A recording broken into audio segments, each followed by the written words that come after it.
Check his pulse. Check his right. Child, check his pulse. Get back in the Check. shot. The man ain't moved yet, bro. The man ain't moved yet, bro. Tell me what his pulse is right now. Check I swear the to God. pulse. He's not fucking moving right now, bro. He doesn't have it, bro. He's not fucking moving. No, did they fucking kill him, bro? 3 minutes off him. Like, What you doing? bro, 3 minutes, bro. He's not fucking moving. I know he is. Oh my God.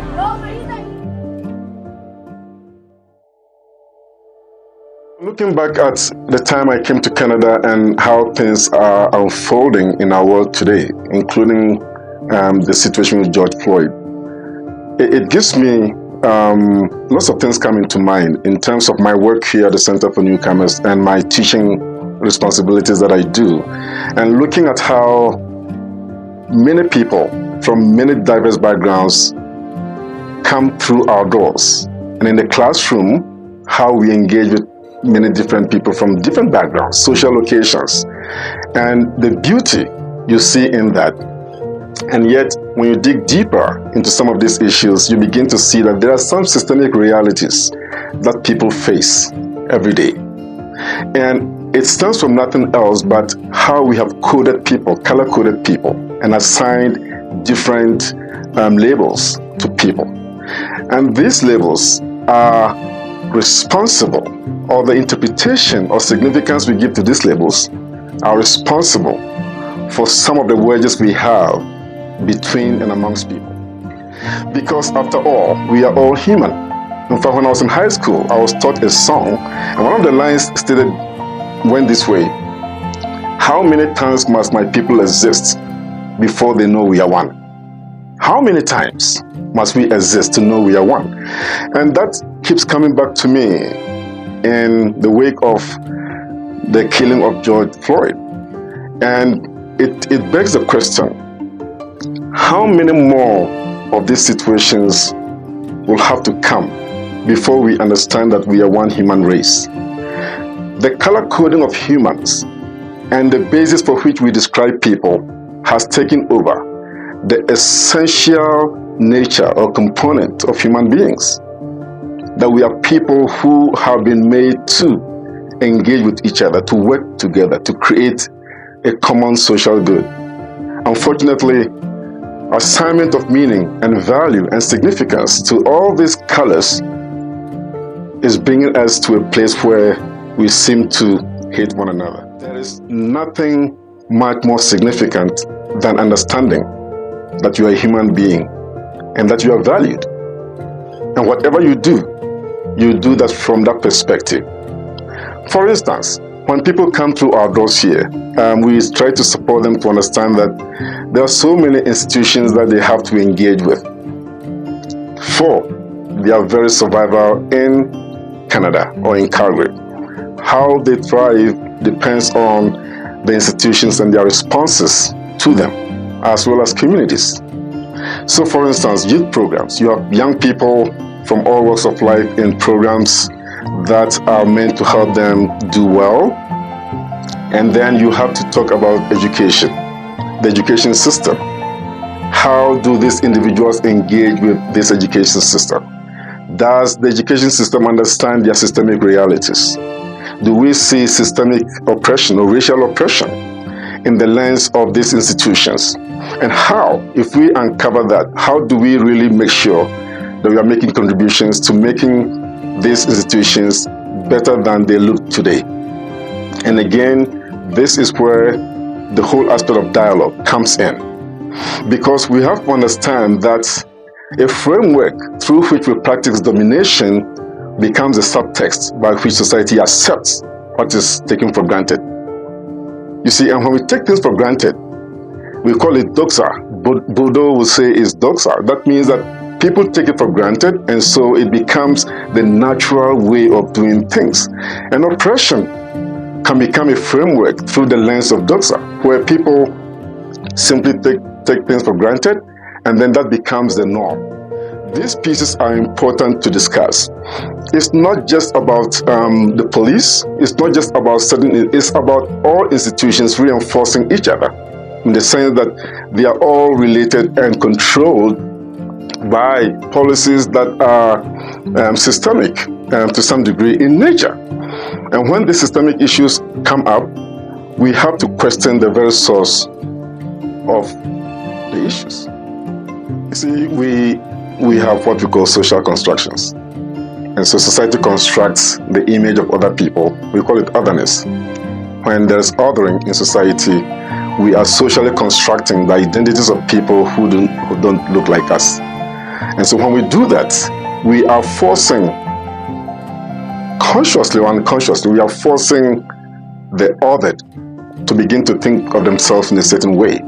And that certain way is the way that the dominant culture or the dominant society constructs them. And so these constructed realities, unfortunately, become the identities that the dominant society pushes on these individuals. Myself here as an adult, there are times that I experience this crisis of identity because I know who I am. I know who I am. I know the caliber of person I am. I know the goodness in me. I know the values I possess. I know the compassion and empathy that I have. But it is known to me and people who know me and people who may appear to look like me. But to the larger community, I may be a monster. I've seen situations when people see me and then they just kind of take a totally different direction, not because of COVID, pre-COVID. And that begs the question, what is really about me that makes people see me as a monster? What is this color coding and the significance and value attached to it causing me to look like? How does it affect my sense of being? And how does it really impact my behaviors and actions? I am old enough to be able to control some of these things, but I have to tell you here that it's not always easy. There are times I'm conflicted in between who I am and what people think I am. And imagine younger kids growing up having to face the same situation. We all stem from different places. We come from different places. We possess different values. Personalities, everything. Differences are abound everywhere. How can we ensure that young people of African descent are able to be part of this beautiful country? How can we ensure that we are not just here to encourage some people and deflate the values of others or devalue others? We are here to ensure that all of us are making it to the best of our abilities. Are we aware that certain policy-making models really do not positively affect other people in our communities? And so people who have the power to narrate my story, those who have the authority to tell my story, are the ones that are making these policies that affect me in a very negative way. And yet other people like myself and others are not in the picture. We are not able to be part of making our contributions to how these policies are made and how they should be implemented in a way that results in more fairness in our communities. The social and economic inequities we see today are rooted in how systems are structured and how they mutually reinforce each other. And so, if for instance, if you at this point decide to make education very, very expensive, you know that you are targeting a certain group of people in society whose children can never be educated. And then it goes on to how, again, policing is done, how probation is done, how justice is done, and how the courts come out with decisions. Everything is so tied together. And we have to have a point where we can talk about how these structures can be reconstructed from a justice lens. Until that happens, people are going to carry the same old notions of other people, unsubstantiated, and yet that becomes the perception through which we are viewed. And I am sick and tired of defending myself and trying to make people know that, I'm also a human being. I know I am a human being. And I'm proud of who I am. I'm proud of my contributions to Canada. I'm proud of my contributions to CFN and its leaders, its staff who are doing marvelous work. I am proud of my teaching at the university and the fact that I can contribute to making society a better place. I am proud of all that.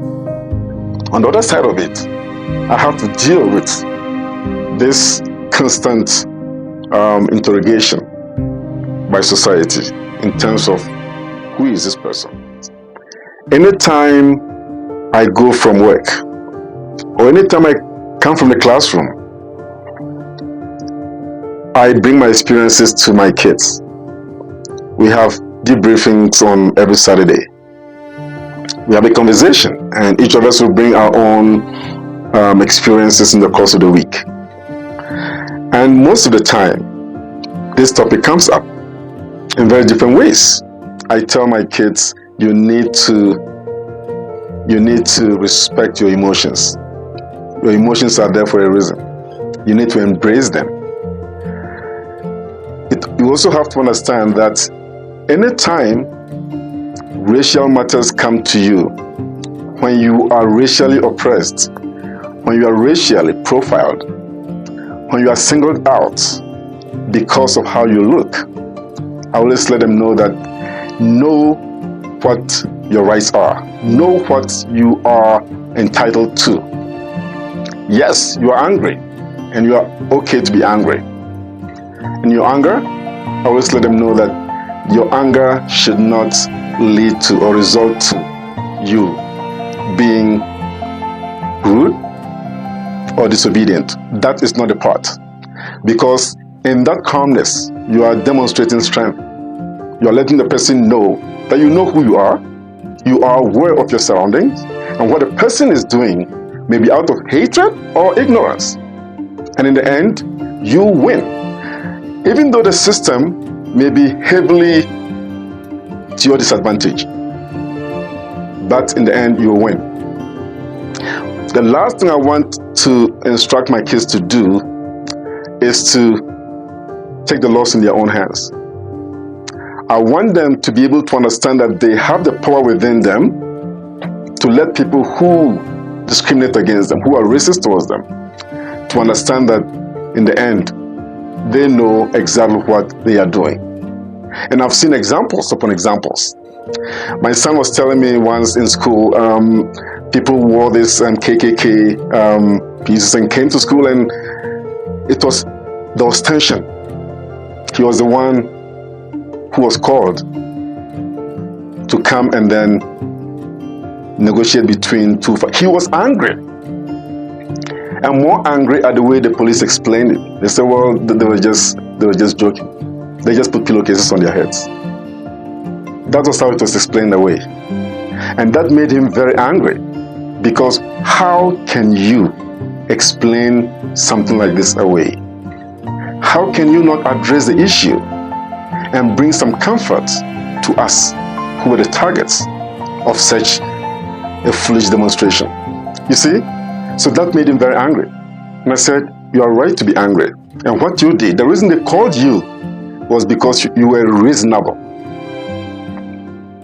in your dealings and handling of the case. And that is an example.